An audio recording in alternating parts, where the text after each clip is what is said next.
Assalamualaikum warahmatullahi wabarakatuh. Perkenalkan, nama saya Elisa Nuraini Fabriana dari kelas 11 ATP 6. Di sini saya akan menjelaskan secara pendek tentang peristiwa Rengas Dengklok yang terjadi pada tanggal 16 Agustus 1945. Nah, jadi peristiwa Rengas Dengklok ini merupakan aksi penculikan terhadap tokoh-tokoh pro kemerdekaan Indonesia pada tanggal 1945. Setelah kekalahan Jepang dalam Perang Dunia Kedua dan kekosongan kekuasaan, para pemuda Indonesia ingin segera memproklamasikan kemerdekaan Indonesia. Para pemuda merasa bahwa Soekarno dan Hatta terlalu berhati-hati dan terlalu terpengaruh dengan janji-janji Jepang yang tidak jelas. Para pemuda ini memaksa tokoh tersebut untuk segera menyatakan kemerdekaan Indonesia kepada Belanda. Beberapa tokoh yang diculik antara lain Soekarno, Hatta, dan Sultan Syahrir. Tanggal 16 Agustus 1945 dini hari, Soekarno dan Hatta dibawa ke Rengas Dengklok, Jawa Barat.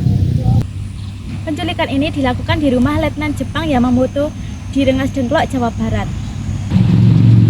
Para pemuda yang menjalankan aksi ini dipimpin oleh Kapten Raymond Westerling, seorang perwira dari Belanda yang kemudian disebut dengan si buta dari Rengas Dengklok. Para pemuda meyakinkan Soekarno dan Hatta untuk segera memproklamasikan kemerdekaan tanpa menunggu persetujuan dari pihak Jepang. Akhirnya setelah bernegosiasi, mereka sepakat untuk kembali ke Jakarta untuk mempersiapkan kemerdekaan Indonesia. Pada malam hari tanggal 16 Agustus 1945, Soekarno dan Hatta dibawa kembali ke Jakarta. Setelah kembali ke Jakarta, Soekarno dan Hatta bertemu dengan anggota PPKI dan tokoh-tokoh lainnya. Pada pagi hari tanggal 17 Agustus 1945 di rumah Soekarno di Jalan Pegangsaan Timur nomor 56 Jakarta, Soekarno dan Hatta membacakan teks proklamasi kemerdekaan Indonesia.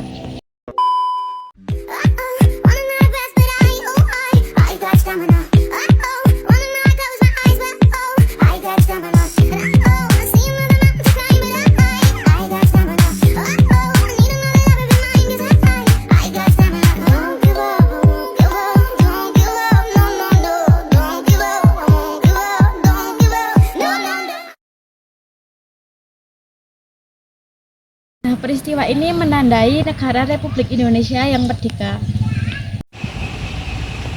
Peristiwa Rengas Dengklok menjadi pemicu untuk mempercepat kemerdekaan Indonesia yang terjadi sehari setelahnya, tepatnya tanggal 17 Agustus 1945. Proklamasi kemerdekaan tersebut menjadikan negara Indonesia sebagai negara yang merdeka dan terbebas dari penjajahan Belanda.